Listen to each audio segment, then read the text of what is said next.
up, world? It's your girl, Miss Asia B, and I am kicking it with none other than Mr. Van. Thank you for taking time out of your busy schedule to sit down with us today. No, thank you. I really want to appreciate the time for you to come out and support and show me love. Really appreciate that. No problem. So let's get right into it. Mr. Van, that's the name. So, where did it come from and what does it mean? Well, Mr. Van is actually starts from, I would say, my grandfather Joseph Van and my grandmother Mary Van, and I carry the name as far as my mother's side. Everybody from my mother's side is a Van, and basically it just means family. I mean, a lot of people compare it to the whole Van situation, which I do have a part of too, but I mean, Van is really my last name. Okay. So, you're working on an album. It's titled Van Off the Wall. What can we expect to see on the album? And is the Vans clothing line sponsoring you? Well, as far as off the album, I mean, you can expect, the other side of the family, the Jacksons.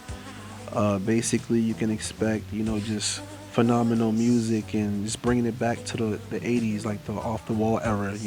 We took the Van and my last name and off the wall, as far as MJ the Great, and took those, combined it together with the BMX biker and skater feel, and put those together. And as far as the sponsorships, me and Kevin Bailey are in the wraps of working the situation out, which is the president of Vans. So, Whatever happened to the mixtape album Before the Lenses come out, hosted by actress Mia Michelle?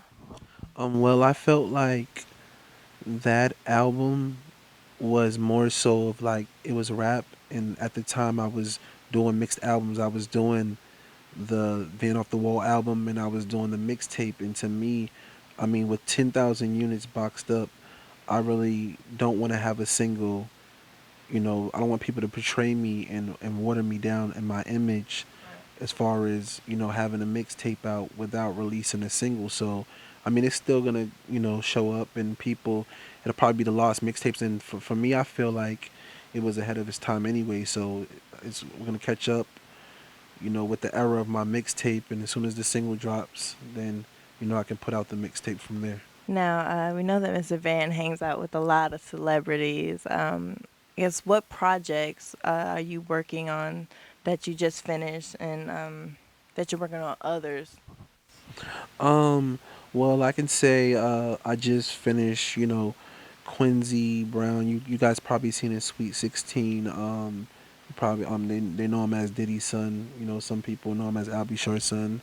You know, basically I just finished his three singles up. We did She Really Knows the IQ, which we actually recorded out in Tampa, Florida. Beach Girl, Take You to the Beach, and I just did a new record which he's gonna drop on his next mixtape called Let's Get Physical.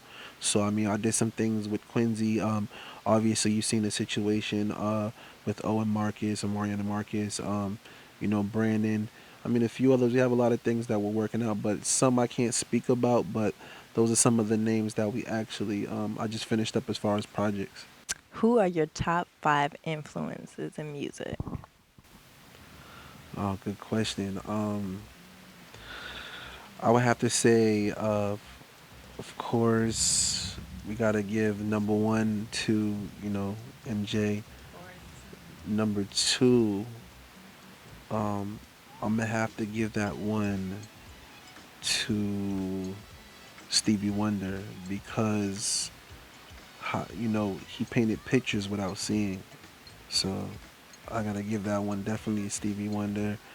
Number three, I give the Pharrell, Pharrell Williams. Very different. Very futuristic. Number five, I would have to say, to me, I feel in the R&B world, a lot of people would probably look at me like, "Wow, did he say this?" But I feel like Donald Jones is incredible as far as an R&B artist for number four. And number five, let me see. I have to say me. Like I feel like I'm the fifth. So What's the hardest thing that you've ever dealt with in life? um, I would have to say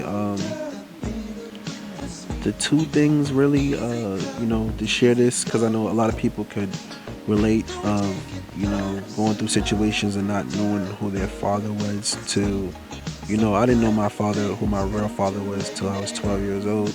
So I mean that was like one of the toughest things going to school to really find out and how major it was on who my father was till I was 12. And just getting in trouble. I think getting arrested twice. Getting in trouble trying to follow the leader. And but I mean you learn from your mistakes. So a lot of people out there take the right road. I mean do something positive. There's a lot of opportunity as far as making your own company, anything else. I mean I was just doing way too much. So but I have to say those are the two things that was like I had to go through. You have a clothing line. It's called Candy Fresh. It's actually been featured on the Nickelodeon Kid Choice Awards 3 times. So, how did you get Kim Porter, who is AKA Diddy's wife, to co-sign on that? Miss Porter's Roosevelt Hotel. Every 10 years or so, a brand comes around that it's new and it's fresh, and all the kids want to wear it. And I think Candy Fresh is definitely that. I mean, it's just, I mean, it's a family thing when you're around positive people and you're around like the Hollywood world. Is just she felt it was like she said she felt it was exciting, it was new, it was hot, it was fresh, and just being around Quincy and little Christian, it just they loved. They was the first ones to go on the Nickelodeon's Choice Awards with the Candy Fresh clothing. So Quincy loving the line, and the mother support everything that kids love. Big fan. So she co-signed and And a few of your videos with all her kids, Randy, Genevieve, Jafar, and Your Majesty Jackson. Now, what's the catch? Like, you seem kind of involved with the Jackson family, and you actually look like you put me in the mind of Jermaine Jackson. Like, what's up? What's up with that? really I mean you know it's just I mean it's work. Like I said, I mean growing up around the world of success, you never know what's up. I mean you really feel that like,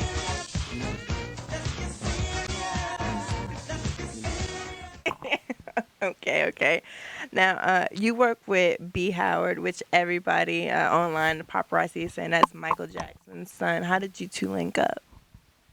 well B B's a hard worker, and as family, you know I mean, as far as the paparazzi, I really can't get into that situation. As far as I'm not allowed to speak on his behalf. But I mean, as you can see, he's a hard worker. Japan, I mean, all over there and dance floor. Number one single out there. So I mean, it's a lot, but it's just things I can't speak on. I frequent Media Takeout actually, I frequent it every day. And they had a picture of you and Princess Dalal, the $4 billion princess, kissing. I know, like, you must have been too through with them. Like, but is that your girl, though? No, I really want people to stop analyzing things. And you know, Princess Dalal is a very good friend of mine's, and we're cool. The media take out, they over exaggerate things. Maybe they copy and pasted things. I don't know how that happened, how I ended up that picture coming together with her. But yeah. We'll blame it on Photoshop. Yeah. We'll blame it on Photoshop. Photoshop. I don't like Photoshop. They do a lot of bad things. Photoshop will get you caught up. But I mean, media takeout. They also said. I mean, even though you cleared that up, they said that you left her for WWE David Bautista's daughter Athena. So Obviously, that's not true, right? It's definitely not true. That's like my little sister right there. Actually, shout out to the family, David, Glenda, Athena. You know, I love you like a little sister. I mean, I think people just they took the situation by seeing the tattoo on my hand of Athena, on a different level, which it really is, whatever. If you see my arm and my tattoos, you'll notice I have the different labels, and she was one of my products. I manage her.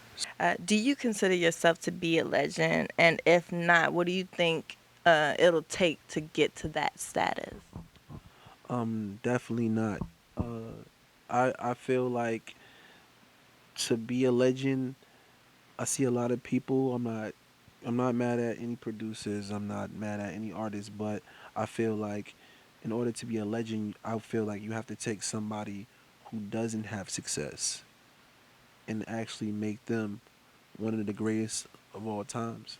So to me, I have a lot of work to do, and I'm definitely nowhere near being a legend right now. I mean, I have did legendary things, and I'm a part of a legendary family, but I haven't did anything in my own career to make me a legend. So I have to make that happen. And to me, I like working with celebrities and stars, but I like working with artists that come from the bottom because if there's a lot of people that have talent that never get heard. So I feel like if I take a artist that doesn't have as much as a celebrity artist and make them a superstar, then that's becoming a legend.